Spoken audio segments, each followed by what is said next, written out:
Hi friends, welcome back to my channel. आज मैं आपके साथ एक स्ट्रेट पैंट की कटिंग और स्टिचिंग का बहुत ही इजी मेथड शेयर कर रही हूँ। इस मेथड से आप किसी भी साइज़ के लिए इस तरह की पैंट बना सकते हो। इसके लिए मैंने 2 मीटर फैब्रिक लिया है कॉटन का। ये कपड़ा मैंने लंबाई में फोल्ड करके रखा है और इसकी जो ओपन साइड है वो अपनी तरफ को रखी है। पैंट का जो फ्रंट वाला पार्ट है ना, वो हम सबसे पहले कट करेंगे। यहाँ पे 1/2 इंच मार्जिन छोड़ के मैं स्ट्रेट लाइन लगा रही हूँ ताकि यहाँ पे कपड़ा ऊपर नीचे हो तो बराबर हो जाए और साथ में आपको जो मैं मार्किंग करूँगी ना वो अच्छे से दिखाई दे। अब इस लाइन से नीचे हम मार्किंग करेंगे तो 2 इंच पे यहाँ पे मैंने मार्क किया है बेल्ट के लिए। जो पैंट की बेल्ट है ना वो हम एक्स्ट्रा फैब्रिक जोड़ के नहीं लगाएंगे, इसी में से बेल्ट भी हमारी हो जाएगी। 2 इंच की ये बेल्ट हो गई। अब इससे नीचे हमने लेंथ रखनी है पैंट की, तो लेंथ जो रेडी लेंथ है वो 34 इंचेस है, लेकिन मैं यहाँ पे 34.5 इंचेस रख रही हूँ क्योंकि ये कॉटन का फैब्रिक है, श्रिंक होगा तो वॉश करने के बाद ये इसकी लेंथ जो है प्रॉपर हो जाएगी। यहाँ से भी मैंने 34.5 इंचेस पे मार्क कर लिया। इस तरह से मार्किंग करने से ना स्ट्रेट लाइन आएगी बिल्कुल। यहाँ पे 2 इंच नीचे की तरफ फोल्डिंग के लिए रखा है, आप चाहें तो 2.5 इंचेस भी रख सकते हो।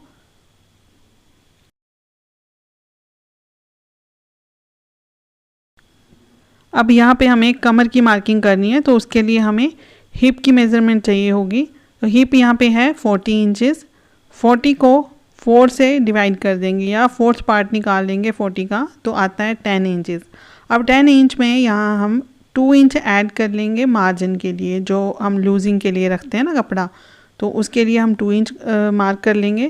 तो 2 इंच अगर आपको नहीं रखना, थोड़ा सा टाइट रखना है पैंट को, तो आप 1.5 इंचेस रख सकते हो, और अगर थोड़ा ज़्यादा लूज़ रखना है तो 2.5 इंचेस भी रख सकते हो। तो मैंने यहाँ पे 10 इंचेस लिया है प्लस 2 ऐड कर लिया है लूजिंग के लिए, तो 12 इंचेस यहाँ पे मैंने मार्क कर लिया। अब क्रॉस लेंथ रखने के लिए जो भी हिप का साइज़ है उसका फोर्थ पार्ट निकालेंगे और उसमें 2 इंचेस ऐड कर देंगे। तो यहाँ पे हिप है 40 इंचेस, 40 का फोर्थ पार्ट हुआ 10 और उसमें प्लस 2 ऐड करके यहाँ पे 12 इंचेस पे मैंने मार्किंग कर ली।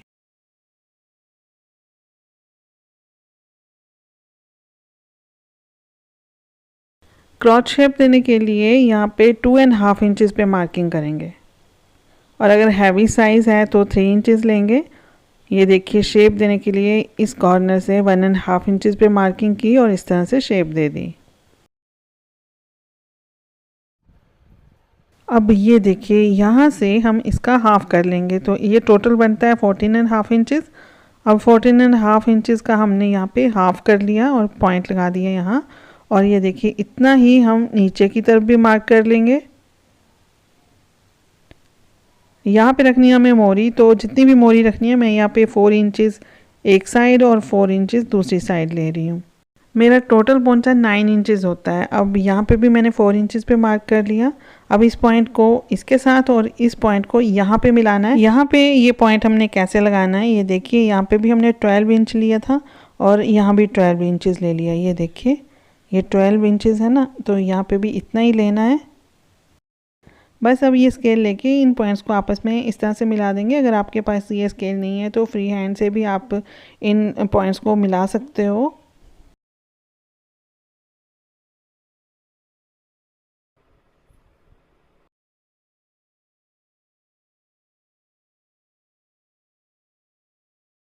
अब इसकी कटिंग कर लेंगे। लूजिंग वगैरह कुछ नहीं देनी है, जो मार्किंग की है उसी के ऊपर कटिंग करनी है।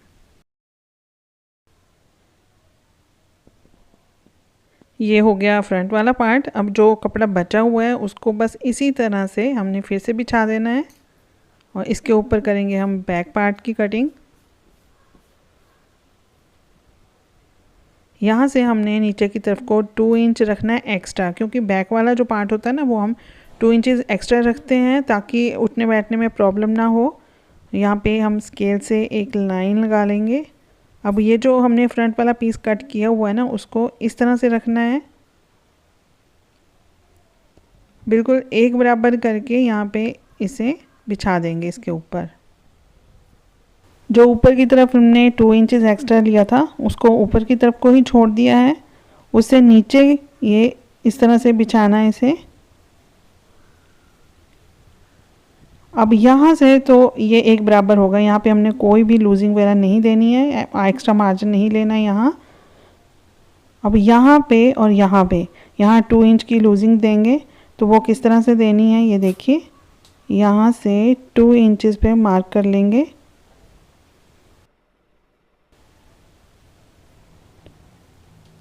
नीचे तक इसी तरह से 2 इंच पे मार्किंग करते जाएंगे। इस साइड भी इसी तरह से 2 इंचेस पे मार्किंग कर लेंगे।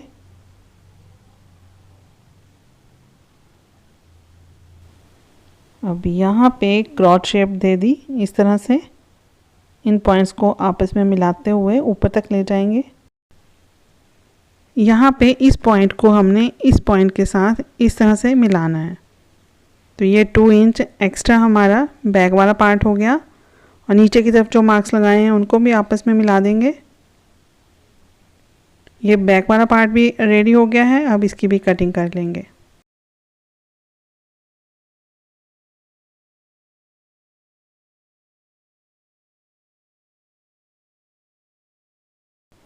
ये हो गया पैंट का फ्रंट वाला पार्ट और ये हो गया बैक वाला पार्ट। तो अब क्रॉच एरिया से हम इनकी सिलाई करना स्टार्ट करेंगे। ये देखिए, एक सिलाई हम यहाँ लगाएंगे और एक यहाँ लगाएंगे। ये दो पीसेस हमने इकट्ठे करके रखे हुए हैं। ये देखिए, सिलाई भी मैंने लगा ली है। ये है हमारा बैक वाला पार्ट, तो इसमें क्रॉच एरिया में पूरे में सिलाई लगा दी है। ये है फ्रंट वाला पार्ट।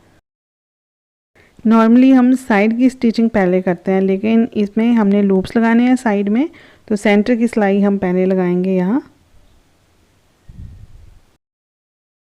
सेंटर की सिलाई मैंने लगा ली है। अब बारी आती है साइड की सिलाई लगाने की, तो उससे पहले हमने कुछ मार्किंग करनी है। ये देखिए, 2 इंच हमने रखा था फोल्डिंग के लिए, उससे ऊपर हमने 5 इंचेस तक मार्क करना है। यहाँ तक ही हमने साइड की सिलाई लगानी है, उससे नीचे ओपन रखना है, क्योंकि वहाँ पे लगाने हैं हमने लूप्स। इस साइड भी मैंने इस तरह से मार्किंग कर ली है। अब साइड की सिलाई भी लगा लेंगे, इससे आगे ओपन छोड़ना है। ये सिलाई भी मैंने लगा ली है साइड की, और 7 इंच तक हमने नीचे ओपन छोड़ दिया है। ये 5 इंच तक लूप्स लगेंगे, उससे नीचे 2 इंच हम फोल्डिंग के लिए रखेंगे। ये देखिए, ये 5 इंच तक हमने लूप्स लगाने हैं। पैंट का जो फ्रंट वाला पार्ट है उसमें लगाने हैं हमने बटन्स, और जो बैक वाला पार्ट है उसमें लगाएंगे लूप्स। तो इसको हमने टर्न करके राइट साइड से रख लिया है बाहर की तरफ को। लूप्स बनाने के लिए यहाँ पे मैं डोरी के लिए कपड़ा कट कर रही हूँ। ये देखिए, ये इस तरह से थोड़ा सा रेबदार कपड़ा हम कट करेंगे डोरी बनाने के लिए, इससे बहुत ही अच्छी डोरी बन जाती है। ये देखिए, इस तरह से मैंने कपड़ा निकाला है। अब इसको यहाँ से स्टार्टिंग से क्लोज कर दिया, और अब इस तरफ से पूरे में सिलाई लगा देंगे इसे। जो एक्स्ट्रा कपड़ा है उसको कट कर दिया, और अब एक नीडल लेके यहाँ पे 1-2 टांके लगा देंगे, और उसके बाद नीडल को इस तरह से इस डोरी के अंदर लेके जाएंगे। अब धीरे धीरे डोरी को टर्न करेंगे इस तरह से, और ये देखिए, डोरी हमारी बनके रेडी हो गई है।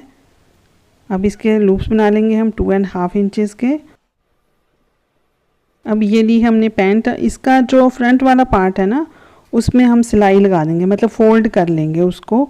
यहाँ से ये जो थोड़ा सा स्पेस है ना ओपन, यहाँ पे हम इसे इस तरह से फोल्ड लगा लेंगे। 1/2 इंचेस के आसपास फोल्ड लगेगा ये, क्योंकि जितना मार्जिन रखा है हमने पैंट में उतना ही फोल्ड आएगा यहाँ पे। इस तरफ हमने लगाने हैं बटन्स, तो यहाँ पे हमने फोल्ड कर लिया।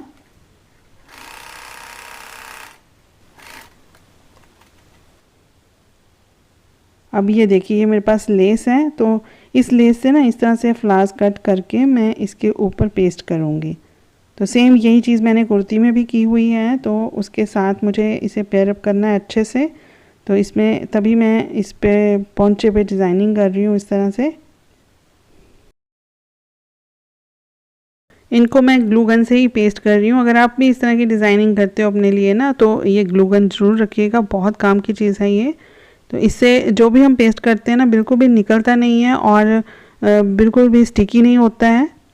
साथ के साथ ही ये ड्राई भी हो जाता है। तो ये मैंने सारे पेस्ट कर लिए हैं। इसके ऊपर मैं इस तरह से बटन स्टिच करूँगी। पिंक कलर के ये मैंने बटन्स लिए हुए हैं, और इनको यहाँ पे मुझे स्टिच करना है, लेकिन उससे पहले हम लूप्स लगाएंगे। तो लूप्स जो हैं वो हमारे बैक साइड में लगने हैं। तो ये देखिए यहाँ पे मैं मार्किंग कर रही हूँ जहाँ पे भी लूप्स लगाने हैं हमने। 2.5 इंचज़ के लूप्स मैंने कट कर लिए हैं। अब ये देखिए इन जो मार्किंग हमने की है ना, उनके ऊपर इस तरह से रख के स्टिच कर लूँगी मैं इनको। पैंट की ना राइट साइड ऊपर की तरफ को रखनी है और ये जो हमने मार्किंग की हुई है उसके ऊपर लूप्स को रखते जाना है और स्टिच करते जाना है। तो जब भी आप लूप्स के ऊपर आएंगे ना तो थोड़ा सा स्लो चलाना है मशीन को।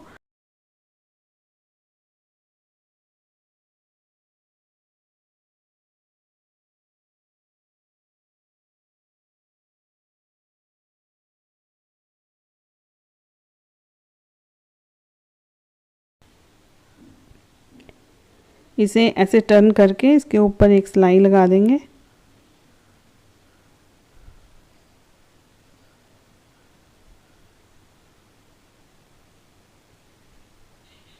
टू इंच का जो मार्जिन छोड़ा हुआ है हमने, उसको भी हमने फोल्ड करके सिलाई लगा देनी है। ये देखिए जो पहले सिलाई लगी हुई है ना, उसी के ऊपर ये मैं सिलाई लगा रही हूँ। अब इस तरह से ये फोल्ड कर देंगे इसे।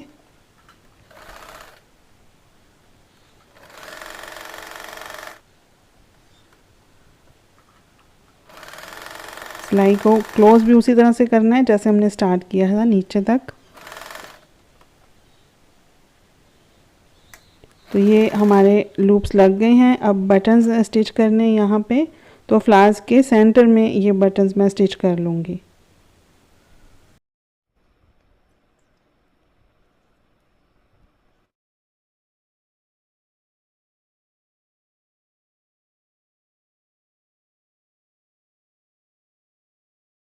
बटन्स भी स्टिच हो गए हैं। तो ये देखिए इस तरह का ये पोंचा बना है। अब बचा है हमें नेफा बनाने को। इसमें हमने इलास्टिक डालनी है। तो ये देखिए 1/2 इंच की हम सबसे पहले यहाँ पे फोल्ड लगा लेंगे। वो इसलिए क्योंकि जो बैक साइड है हमारी ये थोड़ी सी ज़्यादा है और रेप बनेगी इसमें। तो सबसे पहले अगर यहाँ पे हम फोल्डिंग लगा लेंगे ना तो बहुत अच्छे से फिनिशिंग से ये बेल्ट हमारी रेडी हो जाएगी। ये देखिए अब यहाँ पे हमने 2 इंच की बेल्ट फोल्ड करनी है। तो उसके लिए मैं यहाँ पे मार्किंग कर रही हूँ। तो पूरे घेर में हम इसी तरह से 2 इंच पे मार्किंग कर लेंगे। इस तरह से फोल्ड लगाना इजी हो जाएगा। इसी मार्किंग के ऊपर अब आयरन करके हम इसे फोल्ड कर लेंगे। ये ऐसे मैंने फोल्ड करके आयरन कर लिया इसके ऊपर। ये देखिए अब यहाँ पे ना ये जो बैक साइड है यहाँ पे 2 प्लीट्स डलेंगे छोटे छोटे ना। यहाँ पे ये देखिए मैंने प्लीट्स डाल दिए हैं। अब इसमें बिल्कुल भी झोल नहीं आएगा जो बेल्ट है ये। अब इसके ऊपर मैं सिलाई कर दूंगी। अभी सिलाई करना बहुत इजी हो जाएगा इस तरह से।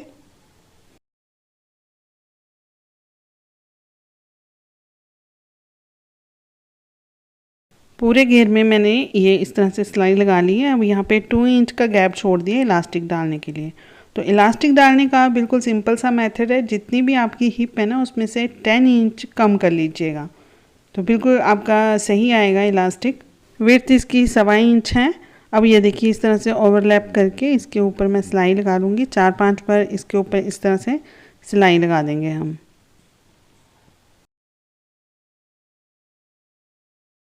अब ये यहाँ जो गैप रखा था ना हमने उसको भी स्टिच कर दिया।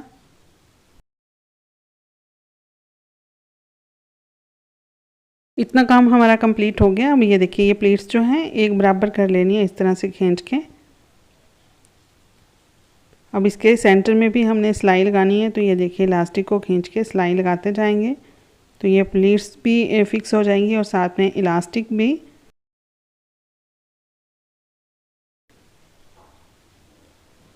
तो ये पैंट हमारी रेडी हो गई है। इसके साथ मैंने ये कुर्ती बनाई है और ये हो गई पैंट। कुर्ती का अगर आपने वीडियो नहीं देखा है तो वो मैंने अपलोड कर दिया, आप देख सकते हो। बहुत ही अच्छा डिज़ाइन बना है। तो उसी के साथ मैच करके ये मैंने पोंचे बनाए हैं। तो चलिए फ्रेंड्स मिलते हैं किसी नेक्स्ट वीडियो में। तब तक के लिए take care and good bye.